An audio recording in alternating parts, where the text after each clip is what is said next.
back to my mental health and crime channel. My name is Huda London. I'm a licensed cognitive behavior therapist and a licensed mental health counselor.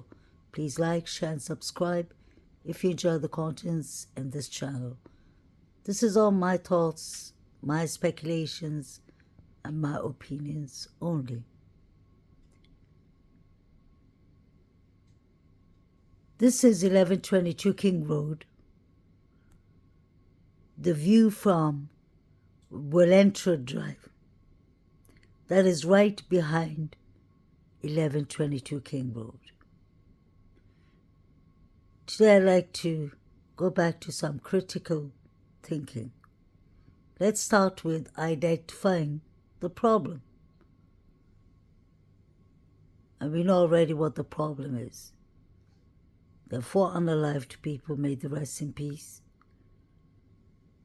The police weren't called. 911 weren't called till 11:58 the next day. It depends on which timeline we go according to. They said in the beginning it was between 3 to 4 a.m., so that would have made 9 hours before the surviving roommates called 911. Or, if we go with the changed timeline, that would have been 4:25 when the white Hyundai Elantra allegedly leaves. If we count from that timeline, we're looking at 8 hours. So no matter what, we have 2 surviving roommates who do not have a proper explanation for the reason they felt safe to be in a house that were actually an unaliving hub. Doesn't make sense. We have DM saying that she saw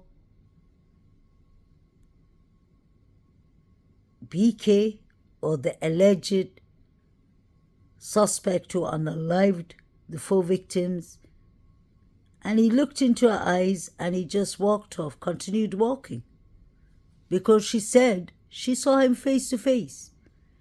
Pay attention to how DM never mentions bushy eyebrows to Officer Gunderson and Nunes and the crew. All she kept talking about was Kaylee. So why would BF and DM take 8 to 9 hours to call law enforcement? Furthermore, why would they feel comfortable to run to each other's room instead of running outside and calling for help? Why didn't Bethany Funk answer Maddie Morgan's last call? We have a criminologist student who has a master's degree and was doing his PhD, who is intelligent and smart. Why would he feel comfortable to go and drive right in front of the house, park somewhere, go unalive 4 people, let one of the witnesses see you so that she can testify against you in court? And he's a criminology student, so he knows he would get the DP in the state of Idaho. Look at how bright it is outside. My question is, how come the detectives made Jack D explain and draw out how the house looked like, each and every room, and each and every victim's name? I find that interesting. DM and BF lived there, and they weren't even asked to draw the bedrooms. I find it really strange that Bethany Funk mentions Maddie Morgan coming to her room and she went out for a walk with Murphy and Maddie.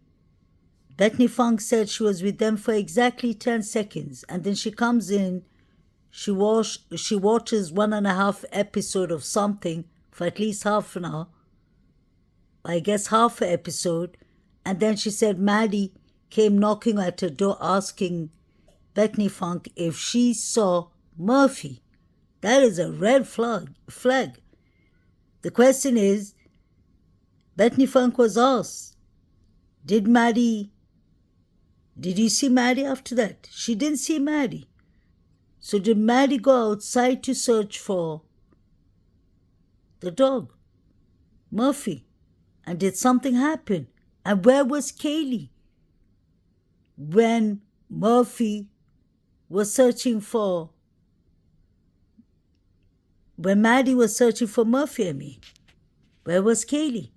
She would know best. It's her dog. Something wasn't right. And pay attention to the time Maddie, Bethany Funk, and Murphy went outside. It was 2:30. That makes me believe something happened from 2:30. Could it be possible that Maddie walked Murphy outside and she got lured outside? Or Murphy got lured? Maybe somewhere near Taylor Avenue. Maybe that's how Maddie's coat landed or was found behind the bushes. When it comes to Ethan and Zana, I find it really interesting that the last time they were seen was at the Sigma Chi Fraternity party. So my question is, did something happen to them while they were walking home? We know that there was motives. Allegedly, the Davids were out for Ethan, and Zana was part of it. We heard all the nasty language they were using on the 4 victims, but they said clearly the 3 targets was Ethan, Zana, and Maddie. So did they wait for Ethan and Zana to start walking home? And could they have attacked them there? Because think about one thing. We have David B. saying that he was sober that night. He was a sober watch driver. We have Jack D saying that he requested a sober watch driver to drive him home. I wonder if that was Dave B. And he said that driver had too many people, too many customers or clients, or too many people he had to drive home, and he was stopped by the police. That's what Jack D said in the interview.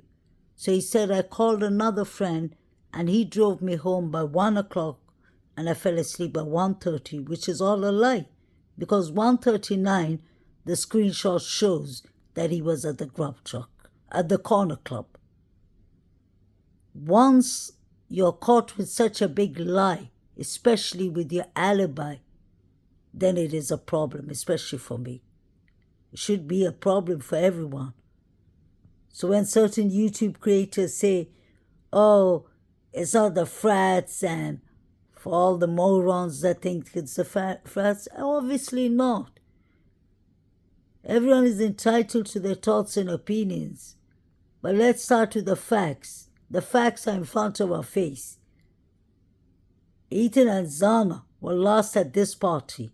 Why was always Ethan and Zana's timeline under so much confusion? Why was the Sigma Chi under investigation? Was it a coincidence that the Banfield boys were just roaming around that night? And then you have Saeed watching some horrific pictures with Kaylee, or somebody who looks like Kaylee in the sitting position. And many people were telling me, you're imagining that's not Kaylee, and do not say that, until Steve, her father, and Chrissy, her mother, came on the ABC News and said that Kaylee was found in the sitting position. So that wasn't a coincidence. That was just good observation, watching what Saeed was watching. Just having a clear observation, it can take you months, it can take you years. But if you just study background pictures, it will lead you sometimes to speculate, maybe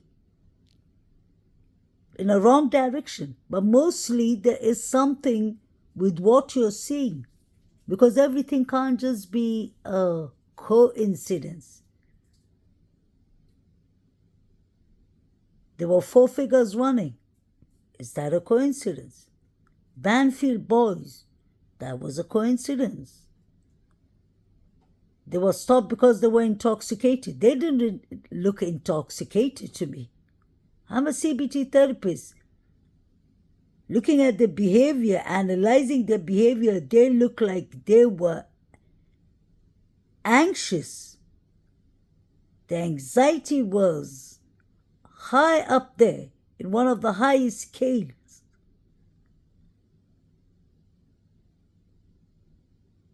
They were looking at each other, spitting in the bushes, giving signals to each other. Saeed was watching these pictures that did not make sense. A picture with a man in a white mask. How can we ignore that? How can we unsee that? Or how can I unsee that? It would be much easier for me to blame it on Coburg and just move on to the next case. But this case, there's clearly not something wrong. Everything is wrong. We just have what we have to go with. And what we have, it's almost 3 years in 2.5 weeks, in 3 weeks. And we have nothing more than what we had from the beginning. Sigma Chi, Sigma Chi fraternity boys had beef. They had motives with 3 of the victims. 4chan couldn't have been a coincidence. 4chan at least gave us the right timeline. They said that the surviving roommates heard rummaging upstairs, and they said that was 2:15 a.m. When we hear the people yelling, Zana, Zana, Ethan, at the grub truck, it's around 10 past 2. So could 4chan anonymous be a coincidence? Because what I'm seeing and hearing at the Banfield is not a coincidence. That is my ears. Everyone heard them yelling Zana's name for whatever reason. Why would you yell out Zana and Ethan's name if they're not there? They were watching something on their phone device and yelling out the name. So was Ethan and Zana attacked on the way home is my question. I wonder if it was that bright that night, because I heard the lights towards Queen's apartments were for some weird reason, another coincidence, not working. This was all pre-planned. They pre-planned this, in my opinion. Looking at the people at the grub truck, what was happening, I don't believe it was just something that kicked off. I'm sure they pre-planned the Sigma Chi fraternity party. So whenever they pre-planned this party for the Sigma Chi, they must have pre-planned to take their revenge that night. Because this beef started with Zana and Ethan from Rush fall of the year before. So 2012 fall. So a whole year they were beefing. And Ethan and Zana were dating like 10, 11 months before they were unalived. We've heard that Lot was interested in Zana. And we know that Ethan made a fool of the two Davids about them being JAY buddies. And Lord has a name, a reputation to keep. And I know he hears me because he watches my channel. I used to get enough comments from him. So Lord and Barry, in my opinion, decided to be sober watch that night. What a nice way. Think about this. They become sober watch, allegedly. That means they're sober. Ethan and Zana were partying a lot. And they didn't see this coming, in my opinion. And nobody in the college, not even Hunter Johnson and Emily, would stand up. Or the surviving roommates. Maybe everyone knew what was going on because 4chan Anonymous said there was rummaging upstairs. And the surviving roommates thought it was the Sigma Chi fraternity boys. Now, if somebody's running upstairs, does footsteps have names? No. So how would they know it? Why did they believe it was the Sigma Chi fraternity boys? Because, in my opinion, Bethany Funk was at the party at the Sigma Chi fraternity. So she was watching things fuming. She must have been part of the people talking about it. And we know how gossip goes with college students. And everyone, or mostly everyone, is intoxicated there. So word would be going around. And maybe that is the reason Bethany Funk decided to go to a friend's home at midnight. Maybe she knew things was going to kick off, and maybe the Sigma Chi fraternity warned her to stay out of it. What is the college going to do? What is the police going to do? I think, in my personal opinion, they knew that the fraternities, sororities, they knew that it was their own college students who did it.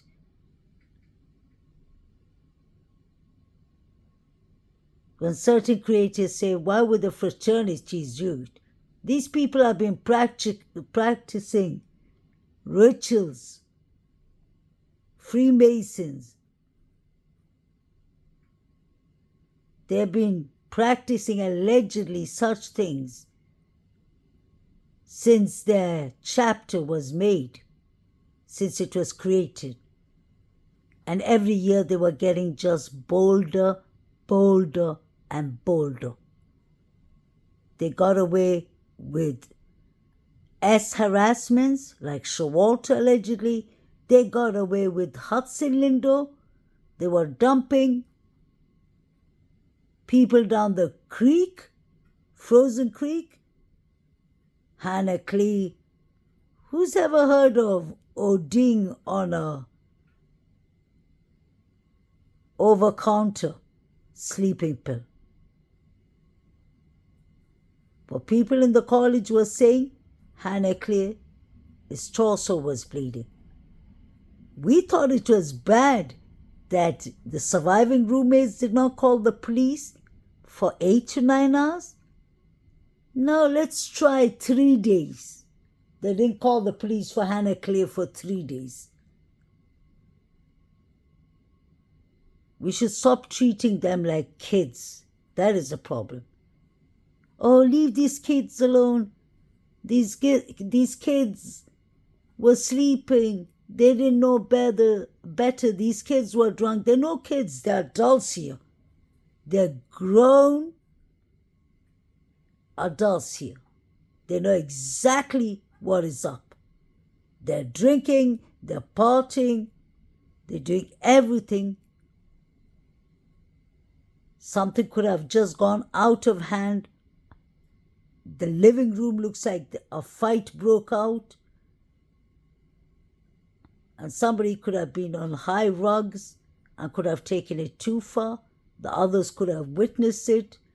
It could have been a full-blown fight. I believe that's why we are talking about 3 unidentified male DNAs. So they need to cut that crap. The first mistake they made was announcing the truth and telling us that there were 3 unidentified male DNAs inside and outside the house. Now my question, I want to come down to the main question. Why would, just say if BK did it, why would he have the courage and the guts to come in front of such a big house with 6 or 5 cars parked in front of the house, lights on, even the backyard has Christmas lights or lights on, basically? Wouldn't it have been easier for him to drive and park in Wellenter Drive? Look behind, look at Wellenter Drive behind the trees. It's dark and nice there, and there are curves to park. I've never heard of somebody coming for a quadruple and coming right in front of the house, passing the house a couple of times, like basically waking up the whole neighbors. That doesn't make sense. This is more personal than we think. Using a K-bar, using a large knife is more personal. And I think this all started from the Sigma Chi Fraternity. That's why they were under investigation. They were all over the internet saying that they're going to Scotland. Well, didn't he go to Scotland? Wasn't one of the other ones in Spain? Lodge was never from Idaho, Moscow. He was always from South Carolina. So these people just dispersed around the world. I believe the people who did these crimes came on foot. And therefore the fraternities and sororities, the figures running, in my opinion. And the figures were running to Sigma Chi Fraternity. We could see the direction. Please like, share, and subscribe. May the correct justice be served someday.